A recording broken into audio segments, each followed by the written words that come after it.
sadaya tah ayeuna sim kuring bade ngadongeng deui nyaeta sakadang peucang jeung sakadang buhaya. Zaman baheula di hiji leuweung wanci tengah poe ereng-erengan sakur sasatoan keur ngariuhan.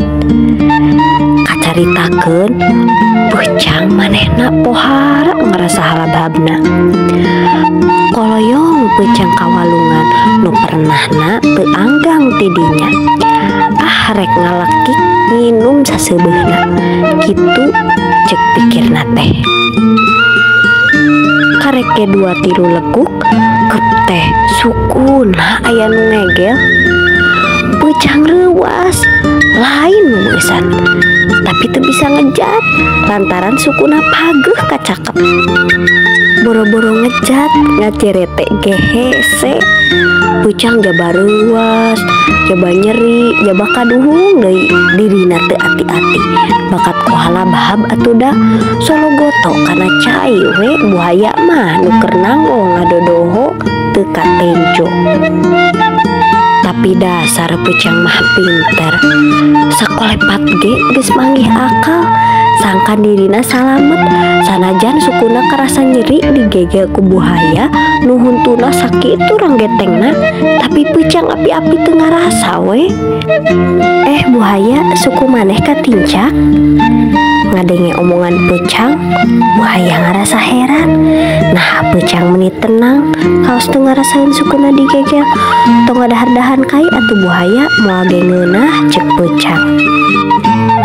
Mana dahan kai kan ieu mah suku maneh cang? Cek buhaya.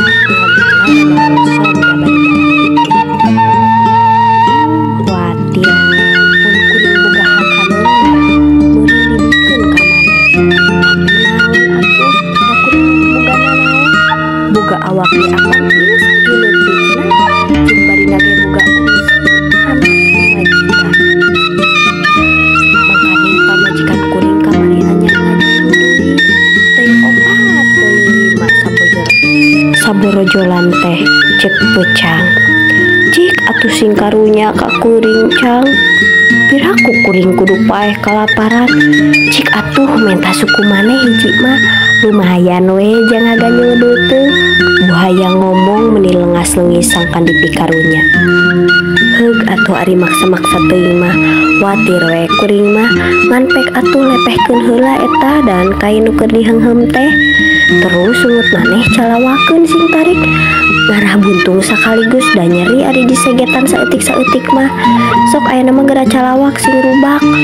Peucang marentah bari panonna gular gilir neangan dahan atawa awi nu sakira meujeuhna pikeun metakeun akalna.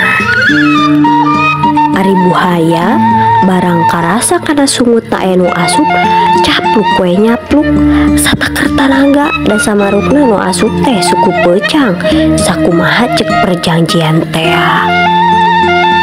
Atuh puguh we ari capluk ari cem si haur teh nyeundak kana lalangit sungutna luhur handap terus nyecem hese dipukahkeunana da kapasek kuregang nurung semdina saban bukuna.